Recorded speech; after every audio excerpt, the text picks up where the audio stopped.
So what I thought I'd do today is talk about three big topics. One is the idea of a frontier firm. Second is the metaverse. And the third is the J-curve problem. So how do we link these all together? So, frontier firms are these unique firms that are able to basically reach what you might call the enterprise possibilities frontier. They take both their tangible assets and their intangible assets and blend them in such a way that they're getting the most out of them that is possible. And that is really challenging, right? And that's why we look up to these firms that achieve that ability, because it's quite difficult and challenging. And we do find some that are shooting stars and reach that frontier, but then quickly fall back, right? Because sustaining at the frontier is particularly challenging. Tom mentioned platforms. Right now we see a lot of what they call the frontier firms or superstar firms are actually platform firms because they are well adopted to the rise of the digital environment, right? And so those business models have been particularly successful. But keeping at that frontier is quite challenging. And this is the fate that has befallen GE, right? GE used to be considered a frontier firm, but it's had a very difficult time sustaining that. And part of it was being able to adapt to this new digital world. So the transitions become quite difficult.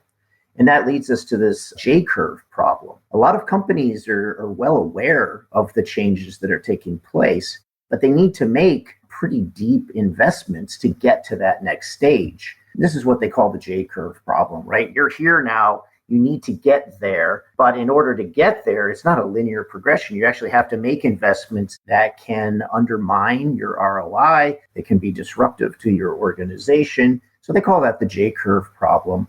And so really to sustain the frontier, you got to figure out ways of crossing that chasm.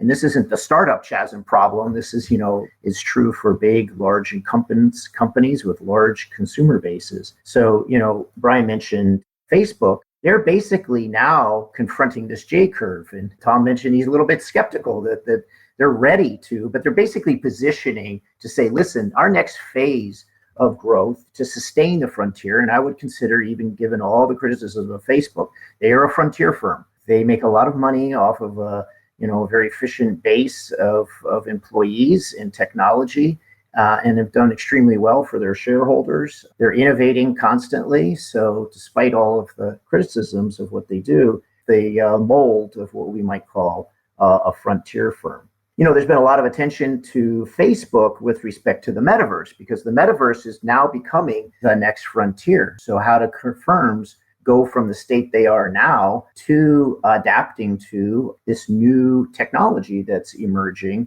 that allows for expression, for engagement in all sorts of new ways? What can be quite disruptive traditional ways of how companies go about getting customer attention, right? So traditional advertising is actually not, right now, I think the estimates are people watch an advertisement for about 5 seconds before they tune out.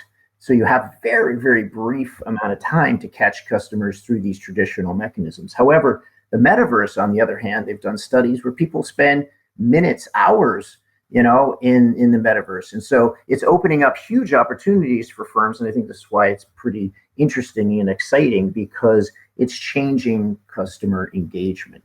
So that brings me to Nike, which I think is an interesting contrast to Facebook, which is making a big splash in the news.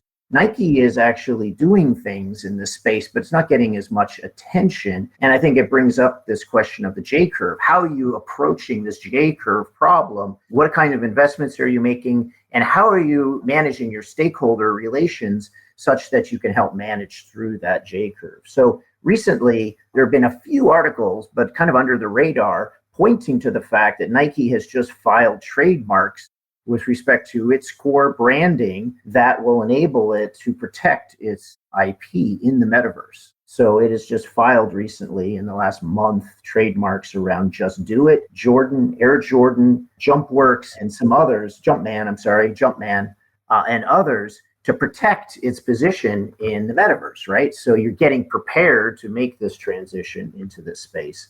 Other things, they have been hiring virtual material designers. These are folks that are going to build 3D models that will be in the metaverse and probably be minted as NFTs that could be sold, maybe even be able to move from one metaverse to another, portability across different worlds that are going to be created in the metaverse. So we can see a company the size and scale of Nike, which, I think most would agree is a frontier firm. They're constantly innovating. Just in this past year, their shares are up 18%. Its market cap is $265 billion.